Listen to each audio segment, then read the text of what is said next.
Testing. Can everyone hear me? Just we're testing. No, it's maybe not. So it is. Yeah.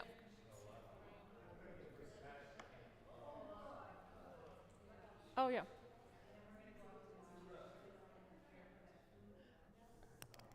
Okay. Hello. I don't think the microphone works.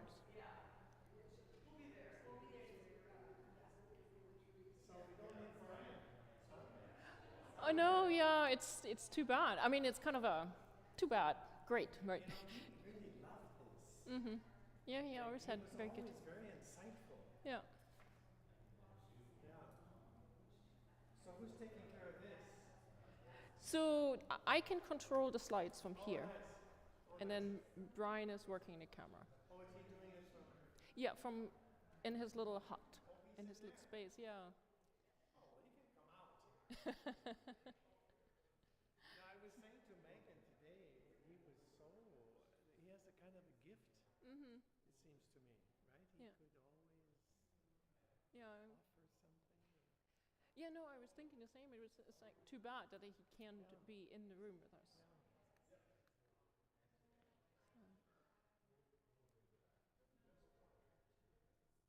Yeah, I'm not quite sure my. Hello? I'm not sure the microphone's working properly.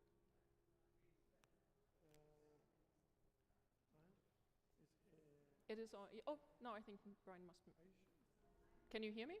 Can everyone hear me through the. Okay, good. Yep.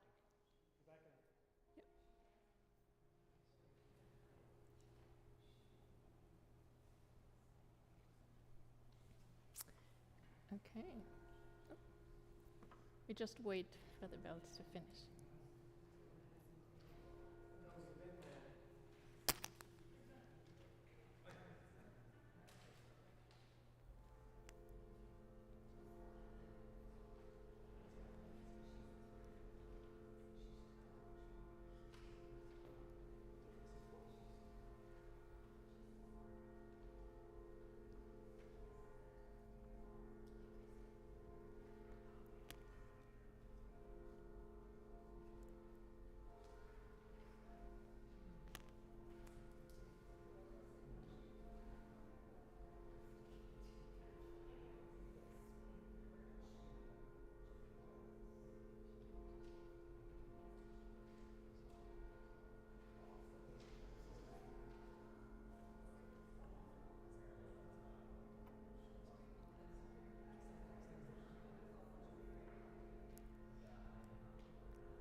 Okay.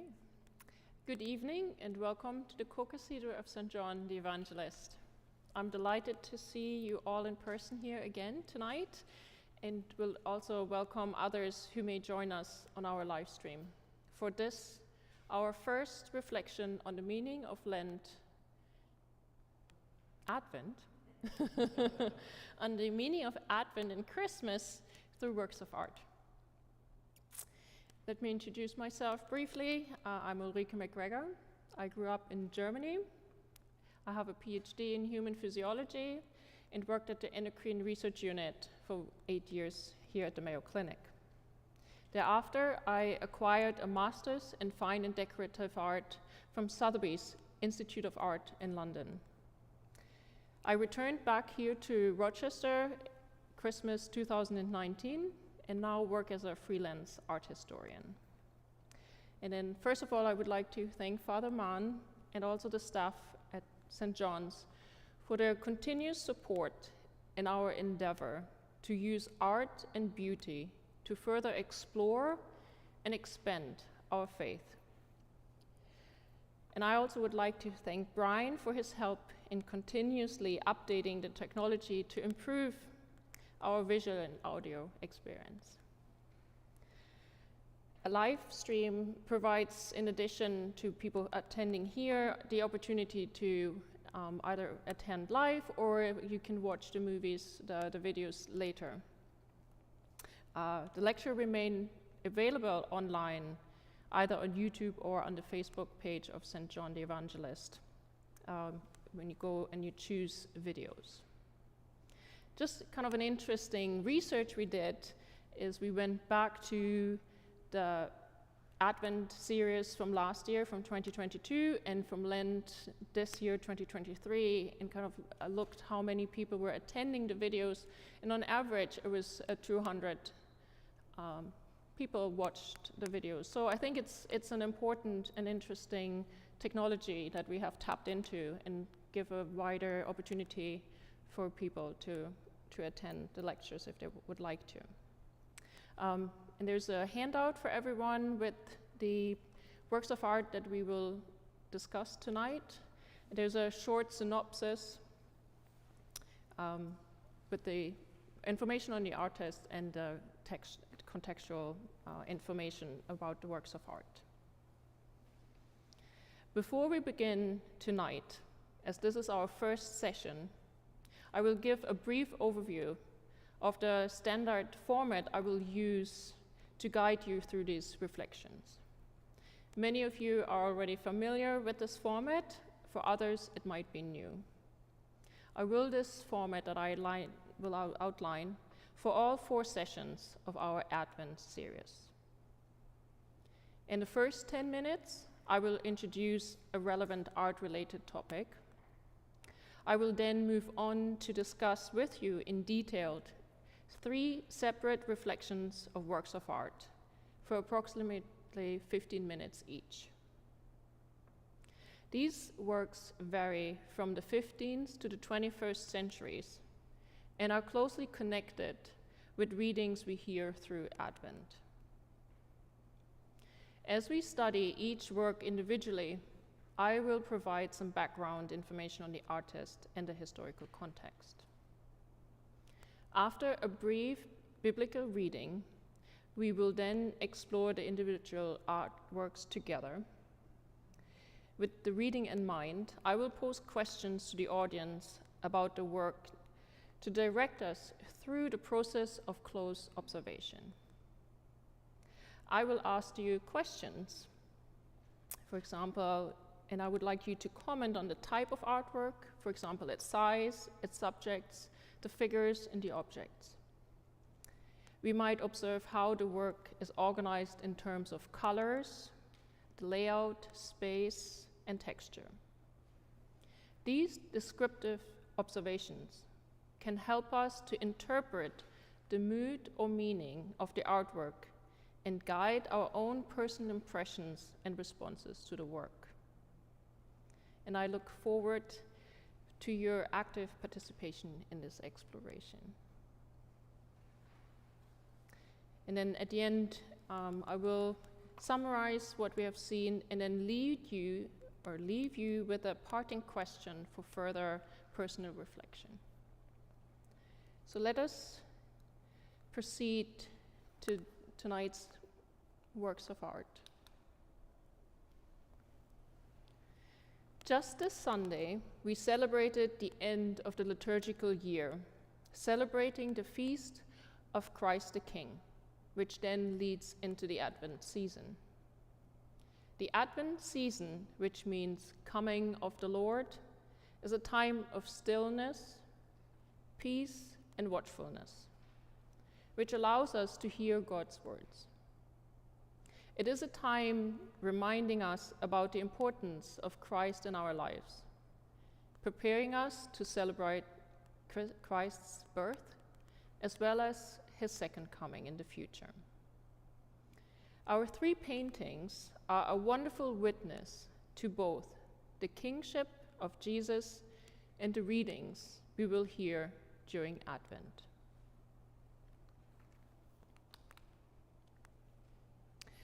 On this and the following 3 slides, we can see the timeline of the different artistic eras, periods, and movements in European art and where tonight's works of art fall.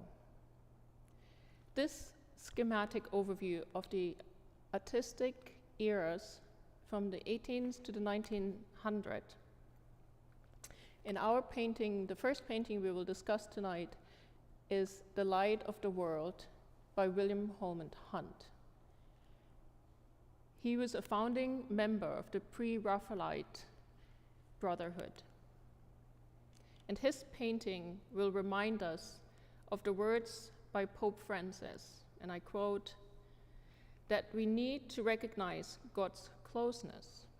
God wants to draw close to us, but he will not impose himself. End of quote. So it is up to us to open our hearts and let God enter.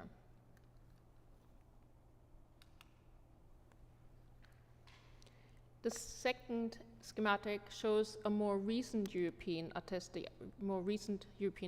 movements from the early 1900s to the present. Our second painting this evening by the Russian-French artist Marc Chagall was painted in 1961, and it's entitled Adam and Eve Expelled from Paradise. And as we will see in his painting, and some of you are probably familiar with works by Marc Chagall, he seems to have combined a little bit of all these movements that have come before him or while he was alive.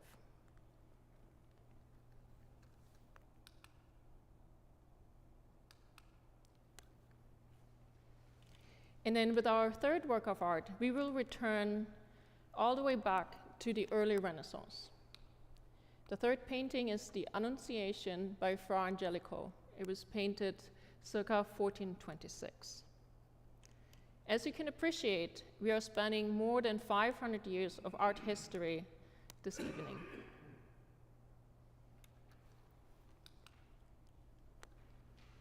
So now I would like to start with our first painting of the evening. It is entitled The Light of the World, and it was painted the first time in 1851 by William Holman Hunt. Hunt was born in 1827 and died in London in 1910.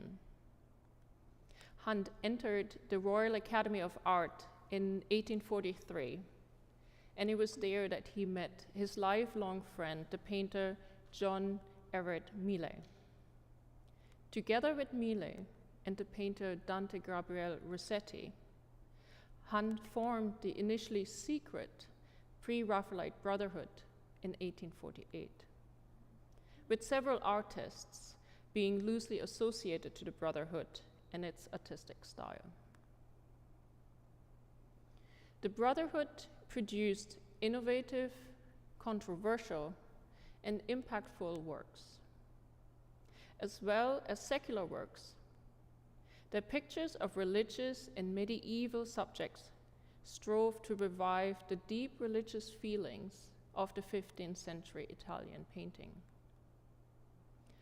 Although the Brotherhood's active life lasted not quite 5 years, its influence, and ultimately in painting, but ultimately on decorative art and the interior design in Britain, was profound, because it led to the arts and crafts movement. And we are probably familiar with William Morris and his beautiful tapestries, fabrics, and he also was designing stained glass windows, and we will talk about or touch upon stained glass windows again by another artist, and then I will include a stained glass window in my next lecture, because I think that they're just beautiful. Hunt's painting, The Light of the World, was exhibited at the Royal Academy in 1854 and is now located in the side chapel of the Cabell University, or the college in Oxford, UK. Besides this one, there are 2 additional versions. There's a second, smaller version, which is on display at the Manchester City Art Gallery in England. And there's a third version, which is life-size, and is located in St. Paul's Cathedral in London. The painting that was dedicated to St. Paul's Cathedral. Went there in 1908, so quite late in Hans' life. It went there after it actually had gone on a world tour. It spent 2 years from 1905 to 1907 traveling the British Empire at that point. So it went to Canada, South Africa, New Zealand, and Australia. And it's claimed that 4/5 of all Australians came to see the painting. And even today, it remains one of the best known works of art of that particular period. As we consider tonight's first painting, The Light of the World, I would like to quote from Revelation, chapter 3, verse 20. And I quote, "Behold, I am standing at the door, knocking. If you hear my voice and open the door, I will come into you and eat with you, and you with me." The end of quote. And I would like to also quote John chapter 8, verse 12. I quote, "I am the light of the world. Whoever follows me will never walk in darkness, but will have the light of life." The end of quote. And with this, I would like us to start to exploring the painting in detail. And I always open this part up to the audience if you would like to participate, express your feelings, your impressions, and we can just get started. I usually ask the questions, or the question, what do we see?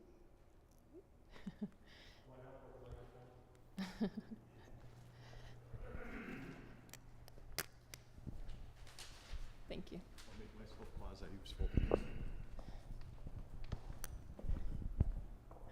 Anyone?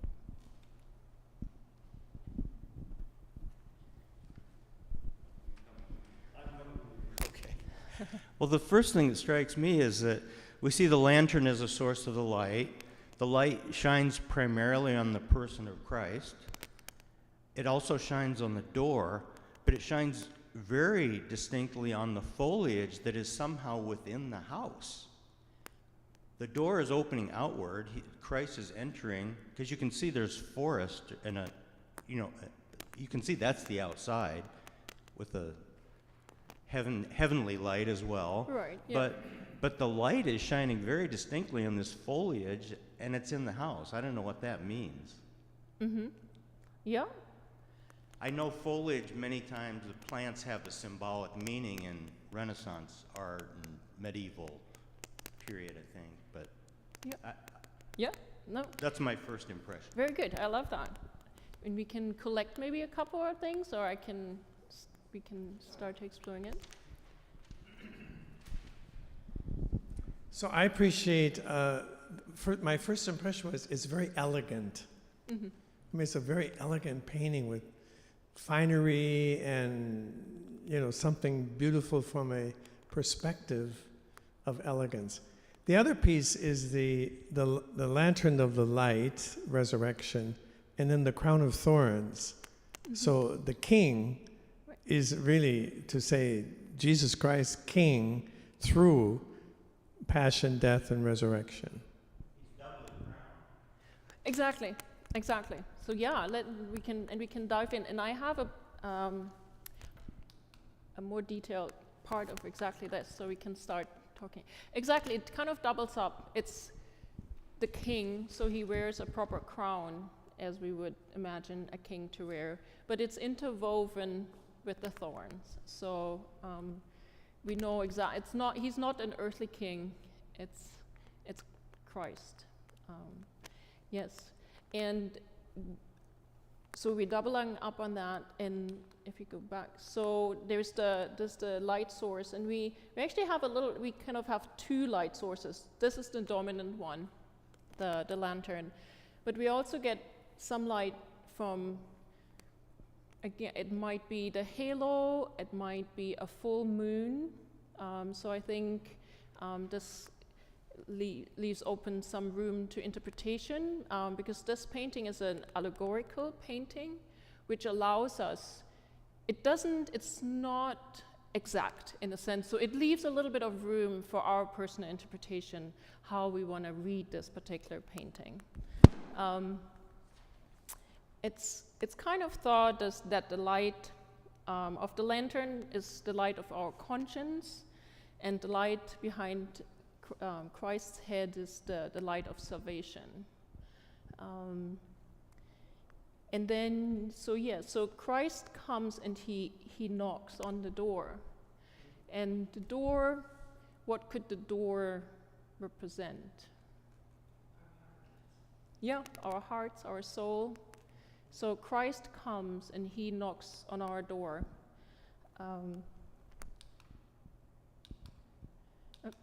Giving that away. And if we see exactly, there's a lot of foliage, and the door hasn't been open for a while, right? It has been overgrown. So we either, and it could be both, right? It could be either we've never heard the voice or the knocking of Jesus, or we haven't heard it for a long time. So I think, again, I mean, obviously there's a lot is written about this work of art. I mean, truly, of course.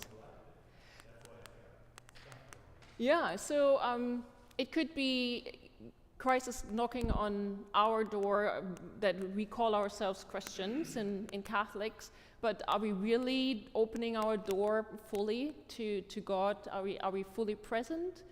Or it calls in new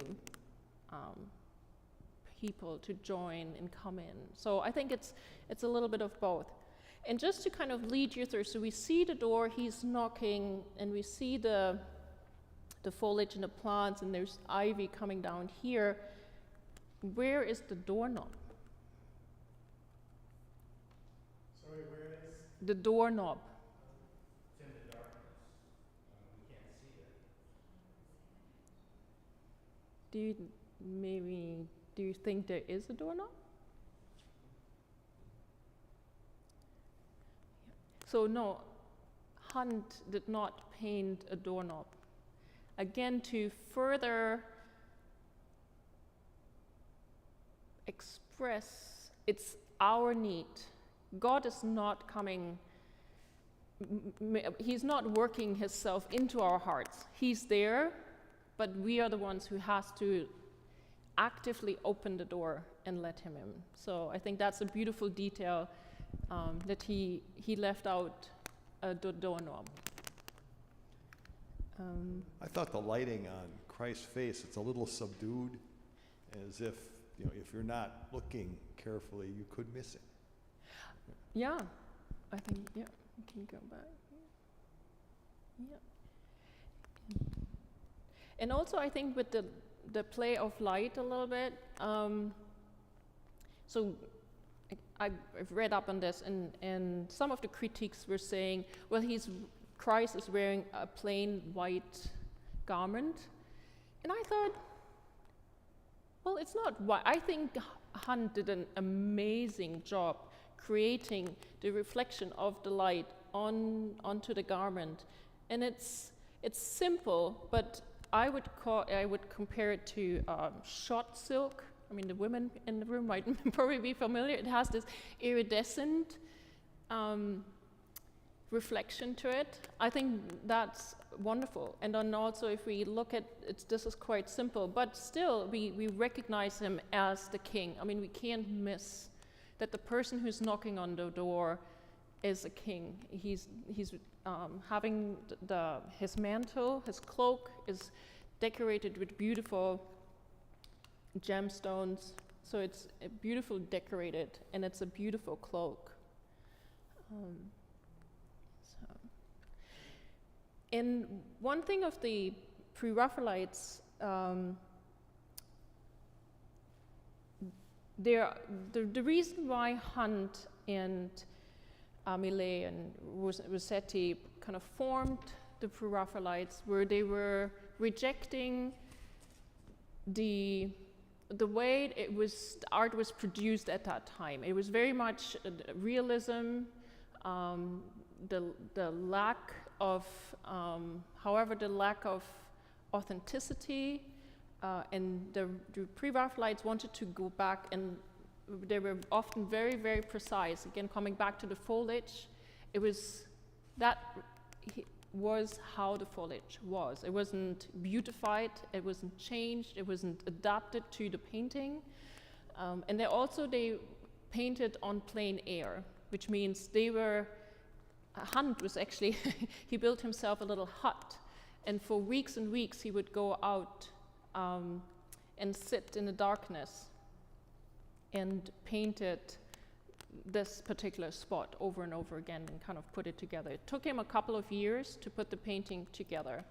And the beautiful background of the light, and he couldn't settle for the perfect dawn until he spent 2 years in Palestine, and he went also to Bethlehem, and he spent 2 years kind of traveling in the area. And one morning he saw what was for him the perfect sunrise, and he kind of recorded the coloring, and then he implemented that into the painting.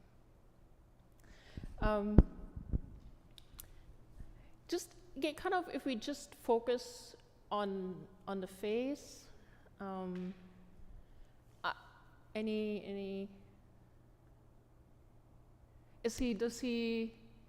what kind of an expression does Jesus have? Is he angry with us? Is he forceful? Is he kind of conquering? Is he kind, expecting? Any? It's a wonderful question. Yeah.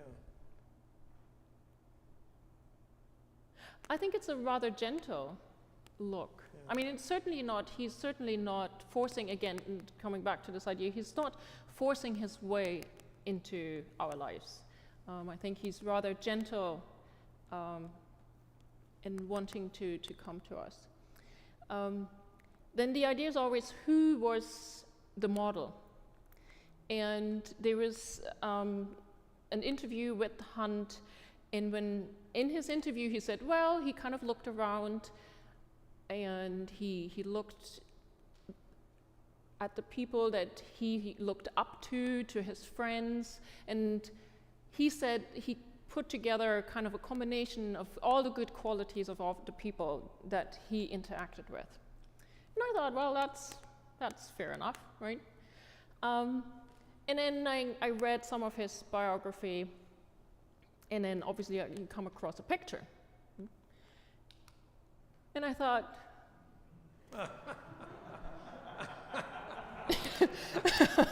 well, I mean, he never said it was him, and I don't necessarily think that's what but it's pretty close though. I think it's not too far-fetched, but don't quote me, it's not written down anywhere, but when I saw this, it's like, well, there's some similarity between the two of them. This is a simple point, but the Catholic Church created this solemnity in 1925 of Christ the King. Now, the Old Testament, the Psalms, are filled with this sense of the King who will surrender, who will be vulnerable, who will. But here's somebody, who's creating such a marvelous piece of art before we even had this solemnity of Christ the King.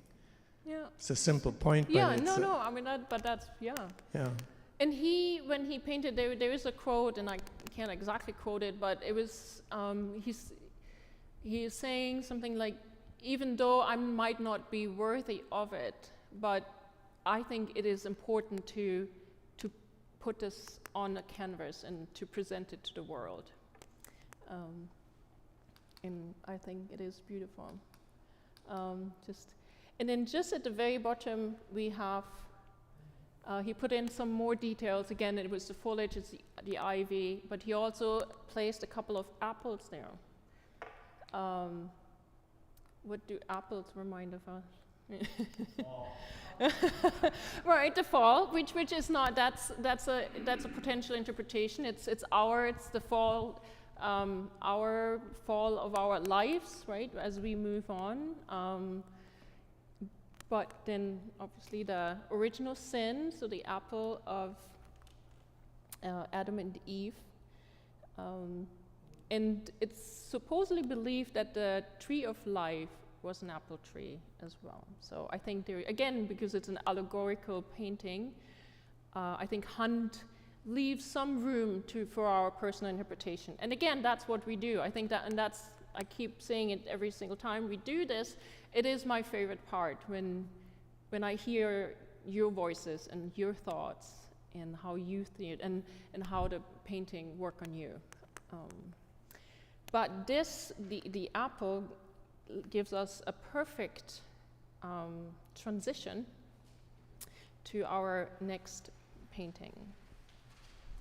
And just kind of, there's so much written about this painting. If you would like to learn more, I have such a short period of time to really talk about it, and there's so much. There has been a BBC show about the pre-Raphaelites. If that would be, I think you can just Google it. There are multiple episodes, I think there are 4 or so, which is quite interesting. In summary, Christ's loving and patient gaze is, however, piercing and direct, calling us to open our ears and hearts to God's message again. Hunt's use of colors creates a mystical atmosphere, leaving a lasting impression. And I will leave you with this question. Again, those are my questions. It would be interesting to know which questions pop into your minds. Will I hear Christ knocking on my door? Am I ready to open my heart to Christ? With this, there's much more to talk about and explore, but it's time to move on to our next painting of the evening.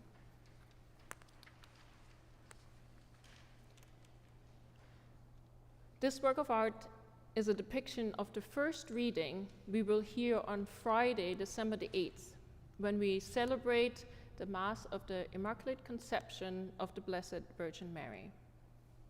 It is entitled Adam and Eve Expelled from Paradise, painted by Marc Chagall in 1961, and is part of Marc Chagall's National Museum in Nice, France.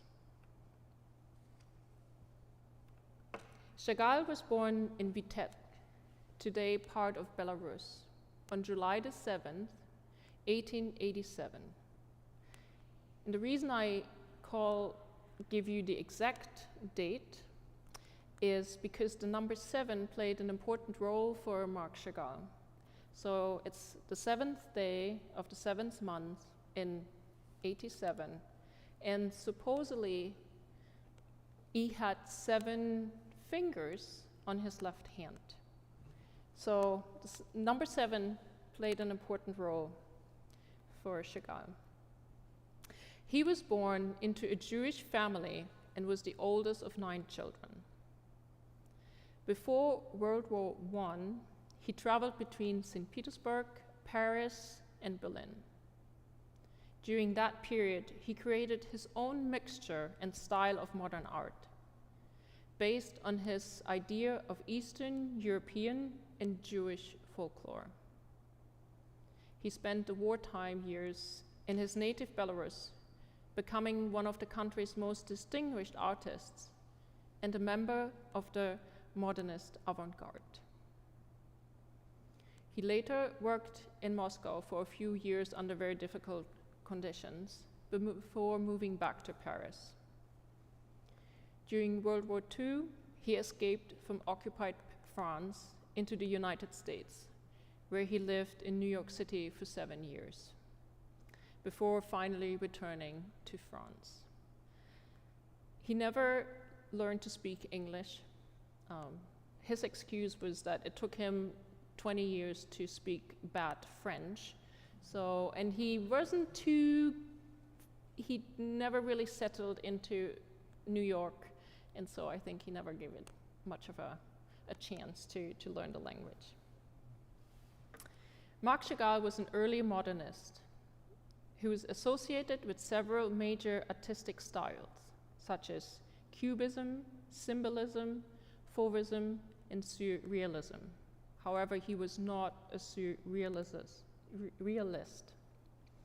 During the 1960s, he traveled extensively, receiving commissions from all over the world. The last 30 years of Chagall's life were very prolific.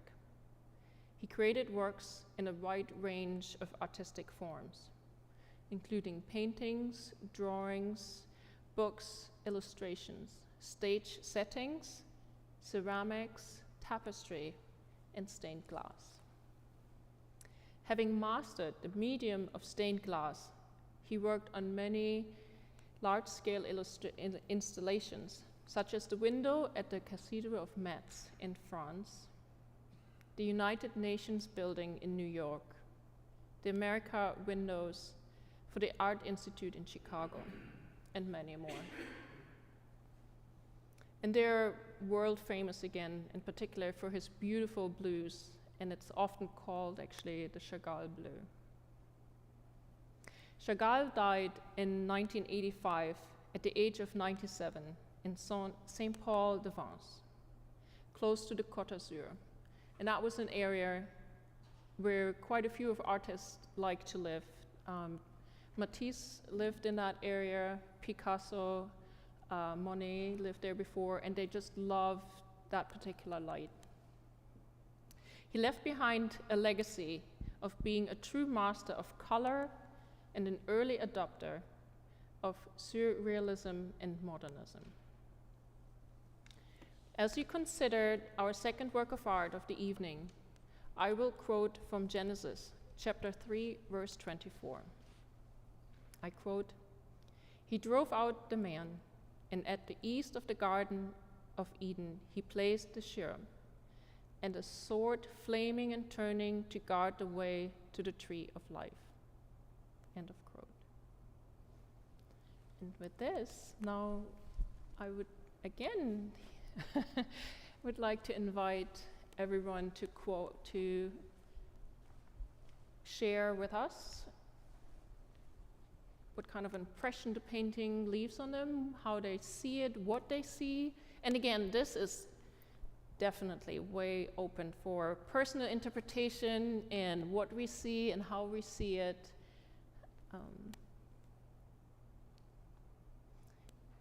The artists use particular colors.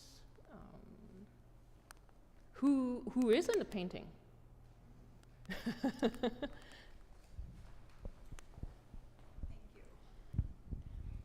Well, we really don't know what God looks like, so I'm not sure whether that beautiful illuminating figure is God. And even though, despite the fact is that he did banish Adam and Eve, I see in the corner there a little glimpse of hope of maybe Mary and Jesus, that he had another plan for our own opportunity for redemption. So that's what I see. Yes, beautiful. Love it.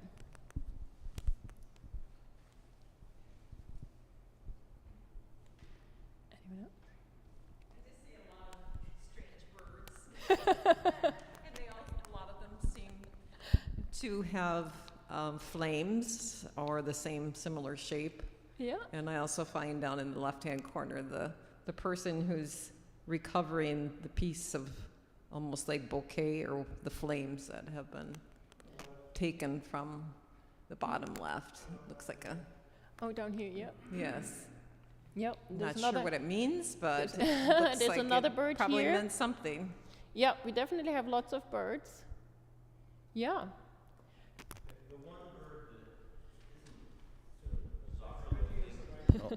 Sure. The one bird that isn't sort of bizarre looking is overshadowing Mary and Jesus, if that's the interpretation you wish to make, which would be the Holy Spirit overshadowing Mary. So, Yeah. and it's a royal purple, so it's, we're back to the kingly theme. Yeah. I'm just going to pull this all in together a little bit. Yes, I think the most striking part, even before we start to interpret anything, are the colors.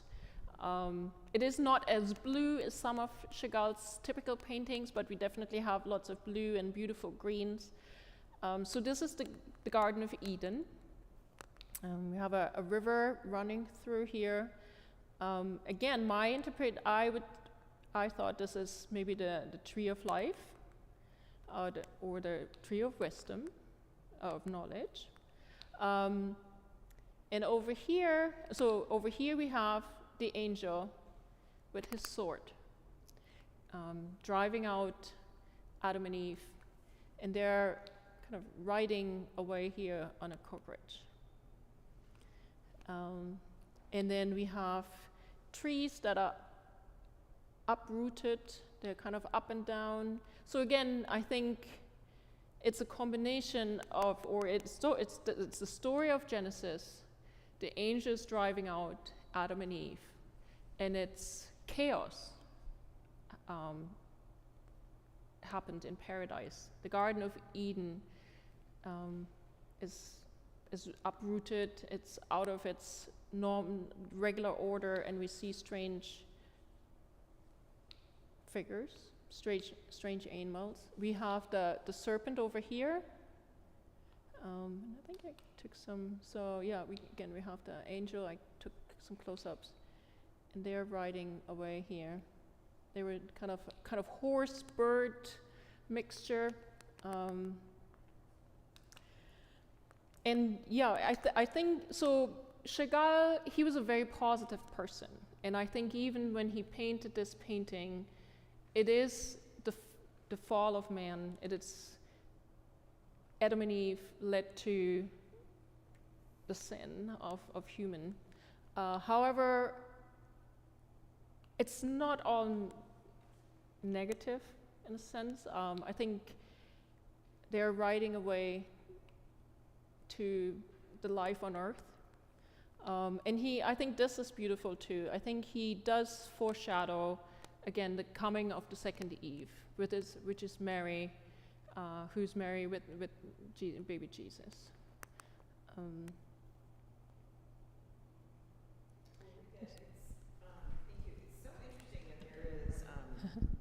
Thank you.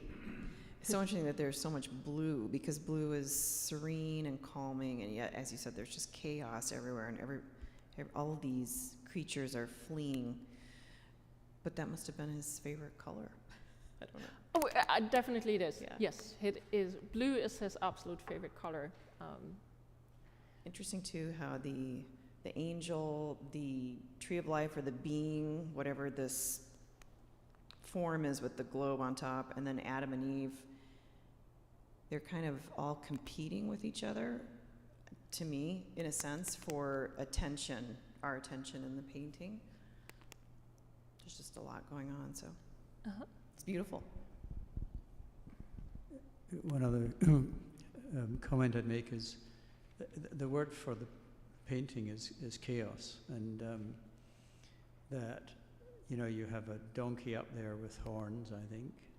Yep. And I think did I know? yeah, so it just kind of reminds me of the world on November 30th, 2023. I'm on the same track. No, thank you, Chris, because it's when Ulrike said, you know, there is this beauty of the garden, and then there is the chaos.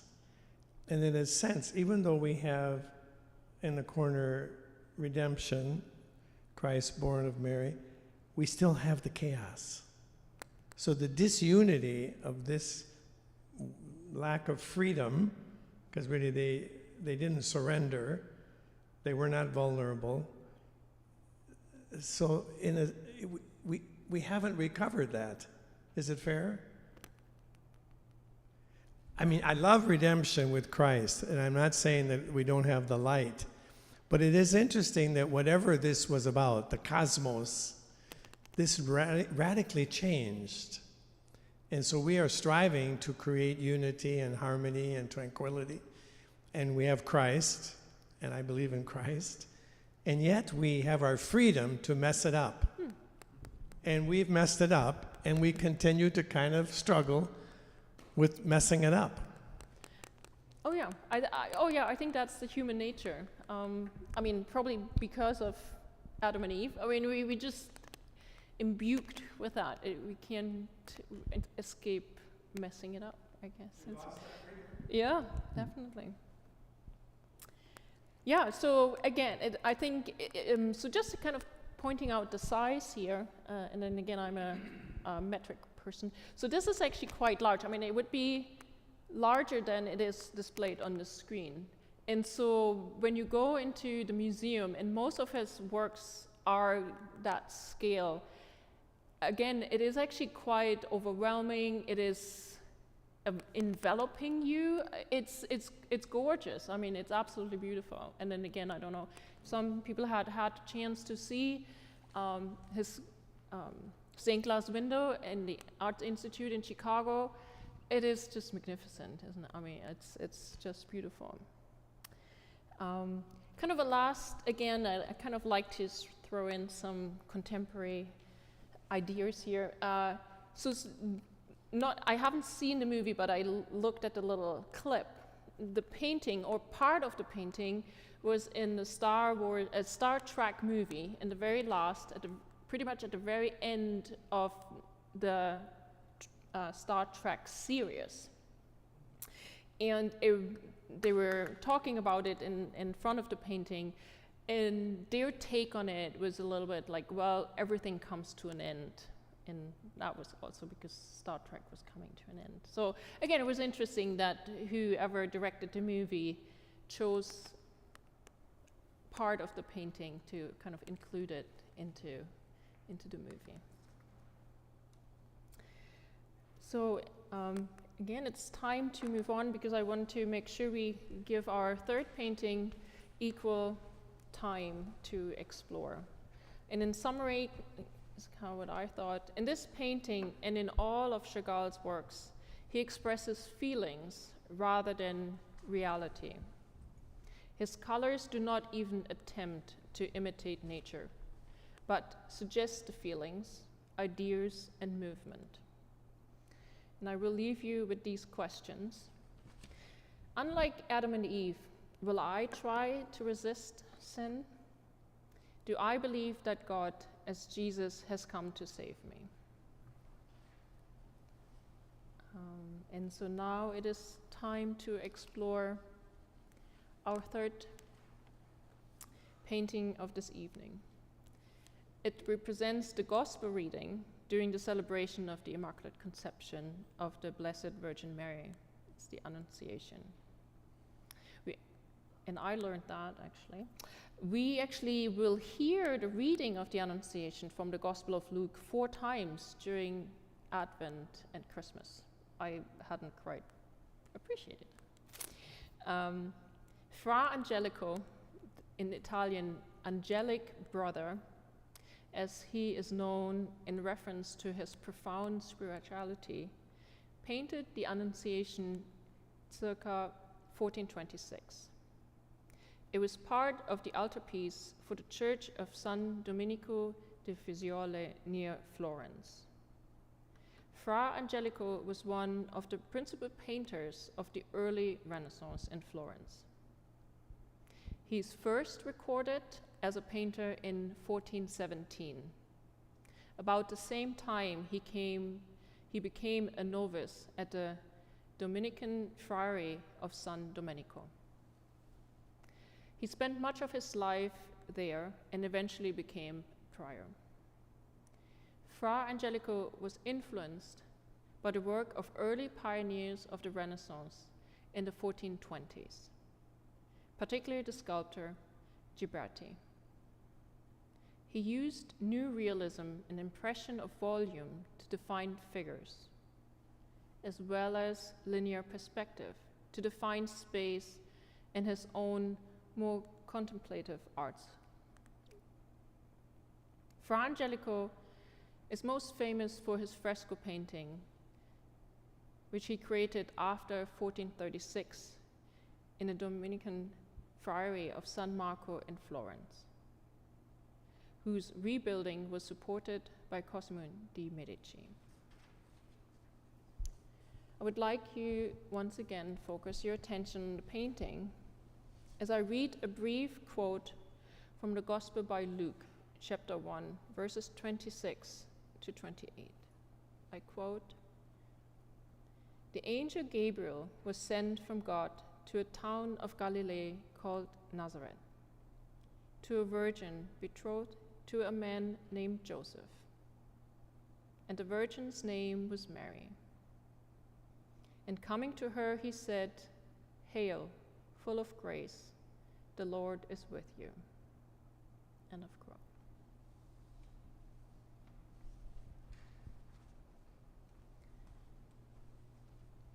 So this was one of the probably most famous paintings around the time in the 1420s that Fra Angelico created.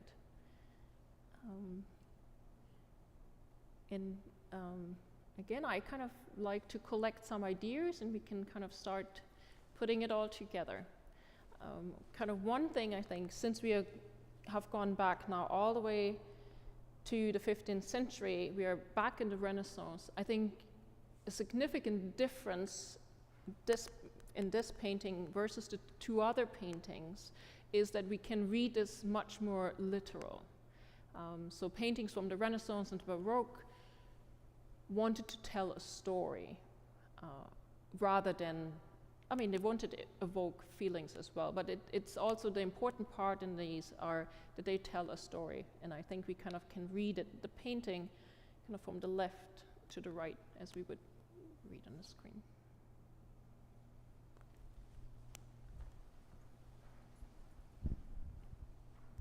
It's actually one of my favorites.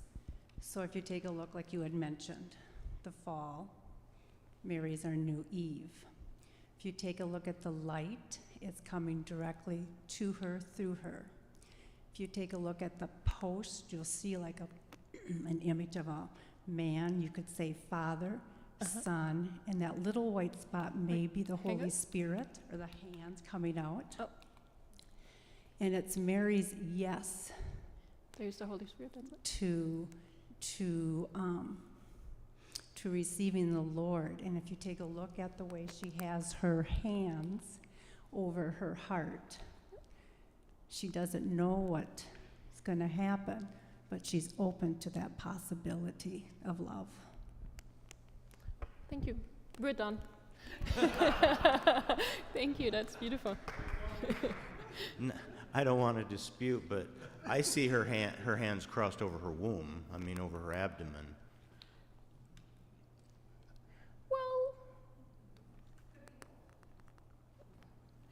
We can argue about that one.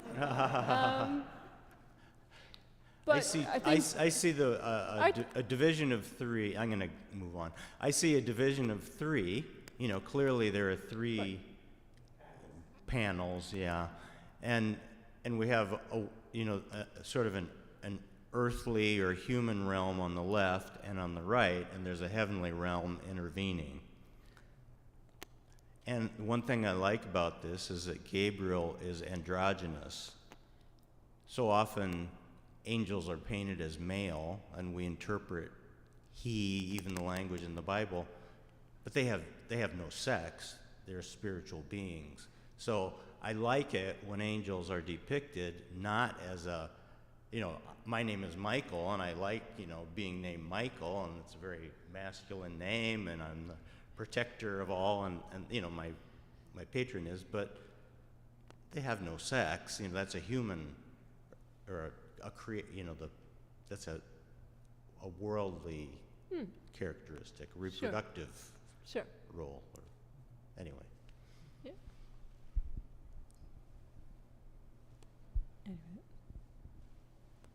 Yeah, I think this is all beautiful. And exactly, so we have in this painting combined the two readings that we will hear